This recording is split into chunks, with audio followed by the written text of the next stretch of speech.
the Saucony Kinvara 12. Let's get into it.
Hey, good morning everyone. What's going on? I hope you're all having a great day.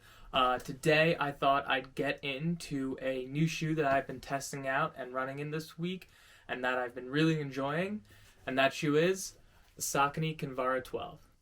But before we get into this shoe breakdown, make sure you all hit the thumbs up, comment down below, hit that subscribe button. It all really helps out and helps grow the channel, and I would really appreciate it. If we can get more, get the channel moving a bit, maybe I can, not record in the boiler room of my house. But with that all being said, let's get into the shoe. So, a quick breakdown of the specs of the shoe. So the Saucony Kinvara 12, it has a pretty standard breathable mesh upper, nothing too crazy going on there. There is a gusseted tongue. It's very comfortable. I can't show it right now because I got newspaper in my shoe because trying to dry it out, it's a bit wet from today's run.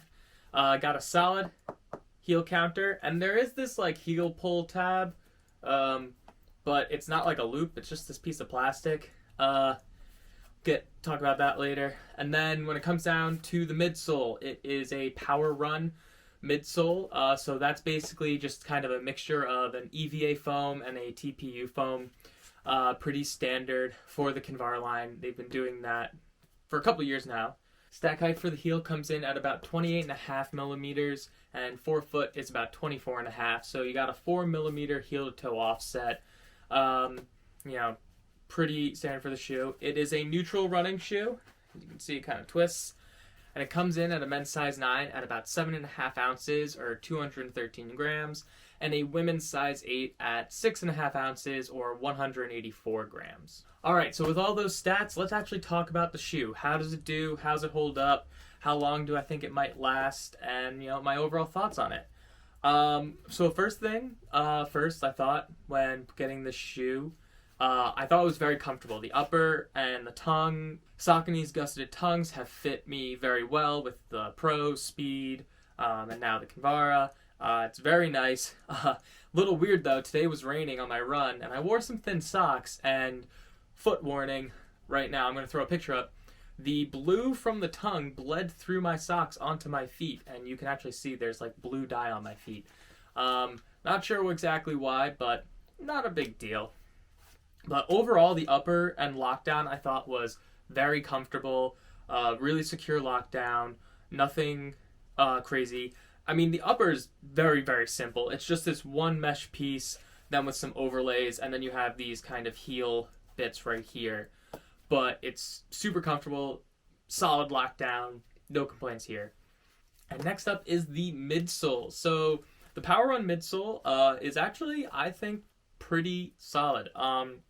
The shoe definitely does have more of that ground contact feel compared to more of those higher stack height shoes like the Endorphin Speed or Shift or, Hoka. A lot of shoes these days have been trending in the higher stack height direction, but this one definitely still has a solid ground contact feel.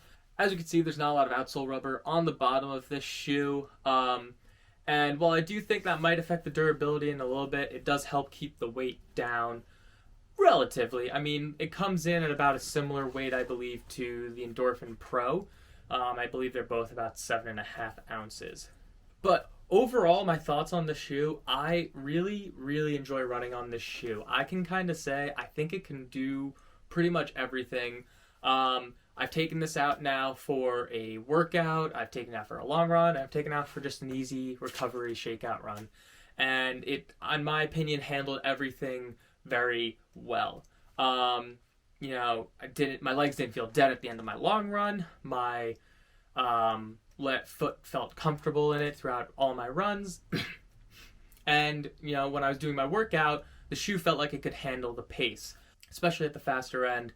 I was doing, my workout included some 200 stuff where I was running, 31 to 33 second 200s. And so I wanted to see how it handled it compared to something like the endorphin speed, which is what I've been doing most of my workouts in. And in my opinion, I think the Kinvara handled that speed much better. And I think the reason for that, because it's not the weight. They both weigh relatively similar, both in that mid to high 7-ounce range. But I think the thing for me is the weight in the Kinvara is a bit more compact. There's not that big stack height, so the shoe isn't as bulky. And so I'm saying bulky, I'm not really talking about the weight. I'm talking about the actual, the volume of the shoe, how much space it takes up. And I felt very comfortable running those 200s and, my threshold stuff in this shoe. And I was very happy with that. Honestly, I would say if you want a shoe that can kind of just do everything, I think this shoe would work for you. That being said, it is a ground contact feel kind of shoe. So if you're not a fan of that, you might want to avoid it. It is neutral, so there's not a lot of support in the shoe. Again, things to keep in mind. Every runner is different. My opinions might not match yours, and that's okay. Everyone's different. We have different feet. We have different bodies, and that's just part of life. But for me, I'm very happy with this shoe. If I only had one shoe, I think it could be this one. It can do everything. If I wanted to race in this shoe, yeah, I could probably do it. Would I? I would probably opt for more of a modern racing shoe or maybe something a bit lighter, but that's just my personal preference. The shoe can definitely handle those faster paces. One thing I have about this shoe is this silly heel tab. I've been trying to use it. I normally don't really need a heel tab to put my shoes on. I understand that it makes life a bit easier, but when you pull on it, since it's attached to the middle of the heel, your heel just pushes the top of the heel counter down. And so it doesn't really do anything. If they're going to put a heel tab on, you got to attach it to the top like most and make I get they're trying to do something different, but the finger loop works because it pulls from the top so that it doesn't get pushed down. This heel tab, you can kind of see it's this whole plastic piece here. And frankly, I think it's just adding weight. You could probably just take it off and be fine. If you want to add a heel tab, get some fabric, put that on instead, or make this plastic one loop into it. But that's honestly the only thing I have about the shoe that isn't positive to say. Overall, I'm very happy with this shoe. I'm really excited to see, how far it goes and how it handles. I'm excited to do some more workouts in this shoe, and maybe kind of compare it to the endorphin speed. But yeah, overall, super happy.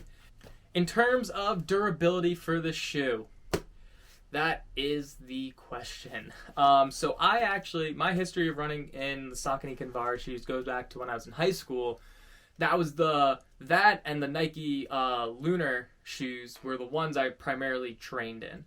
And obviously in high school I wasn't running that many miles. I was probably doing 40, max 50 miles a week. And so it lasted a good amount. It lasted a season and a half. Now running, 90, 100-mile weeks, wondering how long this might last. I think my estimate is probably in the 300 to 400 range. And that's really going back on my past experiences with the Kinvara shoe. When I tried to run in them in college, they just didn't hold up as long as I would have liked. You can kind of see now there's some slight creasing going on, and I think right now the shoe has probably 30 to 40 miles in it. The shoe still feels great on my foot, but I can't really see it going past that 400-mile mark. If it does, I think it might max out at 500. If you're running in the Kinvaras and you've got it past that, or you just know like how long your first pair lasted, leave a comment down below. Let me know. I would love to know, because frankly, I would really want the shoe to last. Like I said, I'm very happy with the shoe. I give it a solid 8 out of 10. If you're looking for a nice training shoe that can kind of do it all and is still affordable, it comes in at $110. I got mine on the Saucony website, and I used some search engine stuff to find a discount code, and I ended up getting it under $100. I can't share it because it was a specific code for me, but I highly recommend, if you are a neutral road runner and you don't need too much support in your shoe, that you look into the Kinvara 12. But that about does it for today, everyone. I hope you all enjoyed this video. Thank you again so much for watching. Please make sure to leave a thumbs up, comment down below, and subscribe. I will see you all next time.